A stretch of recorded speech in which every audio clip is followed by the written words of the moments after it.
Here we are today to interview Joshua and Jeremy. So tell us about your real estate education. Oh man, that was a journey. Because of who? Just like most people, we heard an ad on the radio. I didn't hear the ad. He did. Come learn how to flip houses. And I said, hey, Jerm, let's check this out. We wanted to try out something different. And we heard the ad, and just like most people, you go to this free course, they upsell you. Oh, you know what? For $500 more, come to this class, and we'll teach you a little bit more. And then at that next class, they teach you how to max out your credit cards. So Dumb and Dumber end up maxing out our credit cards. $120,000 on our credit cards. We end up spending a total of about $47,000 on the course, and the only thing they taught us was join your local REIA. And that's how we found Drea. And so then you met Dave and decided you might consider the mentor course. Is that how it worked? Yes. So through another friend of ours, after we told him about our mistake in maxing out the credit cards and signing up for this other educational software company, whatever, we met Dave, and Dave showed us a better opportunity, or another opportunity, and we paid for the mentorship program, and that's basically when our lives changed. I think one of the best investments we've made thus far in our life. Yeah, joining the mentorship program. We pay a lot of money for education, but it was something different about doing Dave's program. So I like that it was really hands-on. The other education we pay for is not really as hands-on, but that really, I think I can say that was the best investment. So wholesaling worked out, you could say. So do you still work wholesaling? Yes, we do a lot of wholesaling now. Now we do. Before it was a lot of flips, but we're slowly segue our business back to primarily wholesale. So we did, we started our wholesaling primarily. That was your one. You get the itch and you say, man, you know what? I can try this rehab thing. You see other guys making, a ton of money doing the flips, because every property that we wholesale, we follow the deal all the way through. And we seen these guys, we would sell it to somebody for $120,000. They would sell it for, $240,000. And we found the deal, and we called Viju. We was like, hey, Viju, I think we want to flip this house. Viju introduced us to the contractors. And from there, we just started flipping. And then you start figuring out, like, man, if I got 4 or 5 houses that I'm working on, you start having cash flow problems. So, we kind of slowed down on the flipping, really, really focusing on ramping up our wholesale and our rental portfolio. So how has community involvement helped your business? I mean, you guys are Miami natives, right? Right. Yes. So are you involved in your community activities? We do, I think, a fair amount of things in the community. Once a month. Once a month, we give back to the less fortunate, whether it's at a local soup kitchen, or, we go to Overtown sometimes to hand out food and blankets. We also partner with the mayor of Miami Gardens to do a family community day. And also we give back to his organization where he gives out laptops to graduating seniors. And the last thing we do is we played optimist football growing up, and we understand that in our community where we were raised, the funding is not there. So we give back in terms of money to the optimist football program within our community to help the kids to be able to buy uniforms and equipment. So I'm going to circle back for just a minute to wholesaling. Now, you started rehabbing, or you call it flipping, right? Oh, yeah. Did you use your wholesaling skills to select your rehab properties? Yes, of course. Okay. Definitely, because after, Dave taught us in the mentorship program, if you're a great wholesaler, you can be a great rehabber as well if you don't get emotionally tied to the property. So just from learning wholesaling and how to look at properties and how to really value a property, we use that to start rehabbing. That's basically where we went. So you discovered the part that Dave said that apparently you missed. You can make almost as much money per deal wholesaling as you can rehabbing. Have you discovered that? Yes, Yes. for sure. Because, when you're rehabbing, it's 2 things always happen. The project always goes longer, and you always go over budget. We have yet to do a rehab where we stay under our budget. And I mean, you probably make a little bit more money, but when you look at the risk reward, you're in the project longer. We look at the time cycle of our deals. When we're wholesaling a deal, it takes us 3 weeks from start to finish. And then when we're rehabbing a property, it takes us 3 to 4 months. It takes a little bit longer, or it takes a lot much longer, and you make a little bit more spread. So that's why we say, you know what, let's just focus strictly on wholesaling. So in terms of your long-term wealth, where are you going with your rental portfolio? How did you start? What did you decide to buy or to keep? So our business was different in that year one we focused primarily on wholesaling. Year two we focused primarily on rehabs. In year three, which was last year, we focused primarily on building a rental portfolio. We had a deal that we were supposed to wholesale, but nobody wanted to buy it. But we felt like it was a good deal. It was right by Dillard, and that was our first rental property. And that was almost a year and 2 months ago. And now we have a nice size rental portfolio. So how many units do you have now? We have 17 units. 17 doors. Yeah, 17 doors. So, what's the dynamics?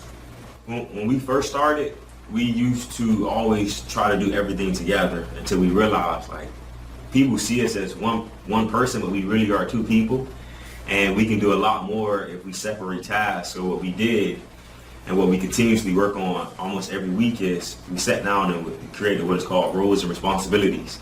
And he's in charge of HR, he's in charge of hiring, he's in charge of dispositions, whereas me, I'm in charge of acquisitions, and finances, and marketing and sales.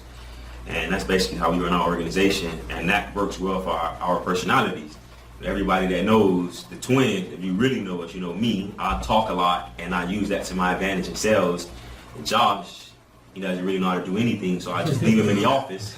Well, he's the one who's been talking the whole video. So He focuses mainly on HR things. That's something you can find on Google. Nothing that you don't have to think a lot about. So How many employees do you have, or do you have virtual assistants? right now we have, 2 full-time employees and 5 VAs. but by the end of this year, we'd probably have about 7 full-time employees, because we're really going to ramp up the company and focus primarily on wholesaling. So by the end of this year, we'll be statewide. Well, you know, the separation of duties, something has helped. That is, you're finally wearing different color shirts. You know, name tags will help next. So what do you consider the next level for you guys after rehabbing? Is it building your portfolio? I think next level is one, really scaling up our wholesale business where we can work on the business and not in the business. So removing ourselves from the wholesale business and to continue to build our rental portfolio. You know, that's really why we got started in real estate. We wanted a rental portfolio. So we really want to, you know, put a lot of energy, effort, and money towards just continue to buy more doors. Did you get rid of the woman tenant from hell yet? Which one? Now I see why you say tenants and toilets. Seriously, which one are you referring to? Because I manage the tenants, and that is not a cool job. What part of wholesaling do you like? What part of wholesaling you don't like? What parts of owning properties you like? What part of owning you don't Properties like? you don't like. Wholesaling, I mean, it's quick money. And, 2 to 3 weeks. We had a closing yesterday. We got it under contract 2.5 weeks ago. We made 15 grand on this wholesale deal in, 2.5 weeks. We saw the property one time, and that was it. As far as from a rental perspective, it's cash flow. We're cash flowing some good money off of our rentals, and it's just helping us to, I guess, better prepare for the next chapter. Now, what we don't like about wholesaling and rental, and I can speak about the rentals first, is the management. Right now, we're doing self-management because we took on value-add projects where we had to buy them and put a lot of money into it. So at this point, I'm managing the tenants. And when people say passive income, I can tell you right now, owning rental properties is not passive income. That lie that has been told for centuries, it is not passive, guys. Okay, if anybody tells you anything different, they're lying. Because tenants call you all the time, regardless if you can go in and fix the unit up and put $40,000 into it. Tenants, they break things. They kids flush toys down the toilet, like crazy stories. So as far as the rental portfolio, the only bad thing is just managing the tenants. And as far as wholesale, the only bad thing I would say, sometimes having to let people down. And I know for us, we really like to make people happy, and wholesale, we're not able to do that all the time in every deal. So, And basically what he means by that is, every deal is not going to work. So, you get it under contract, you think you can move the deal. You think that, I know I can find a buyer for it, and you just don't find a buyer, and you have to call the seller and say, hey, this may not work for us. And some certain sellers, they're in certain situations where they have to move, or they have to get that money ASAP.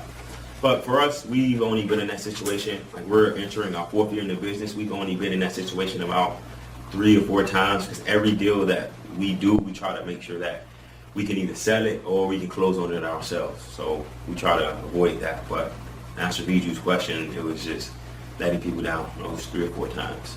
What would you tell new people that are thinking about coming into business? You gotta be consistent. It works. You're looking at, if this guy can do it, trust me, you can. If this guy can do it, you can. He said the same thing about you. The business works, guys. It works. We're living testaments of it. We started out simply wholesaling off the MLS, and now we have a full-scale operation. We're a 7-figure business, strictly wholesaling. Set up accountability for yourself and really push forward and work hard, because it does work. I would tell a new student to realize that, like my brother said, you have to work hard, you have to be consistent. Everybody now is a real estate investor now, and you have these gurus or these fake gurus giving away the information on social media, and you're competing, the competition pool is much bigger.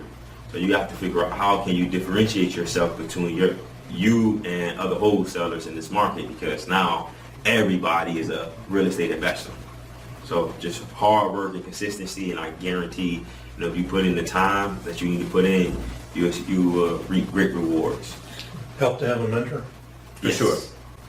Yes, without a doubt. We still call Viju, Dave, and Jim all the time, and we've been in At this least twice a week. Yeah, I would say you call them twice a week. I think I call more like 3 times a week.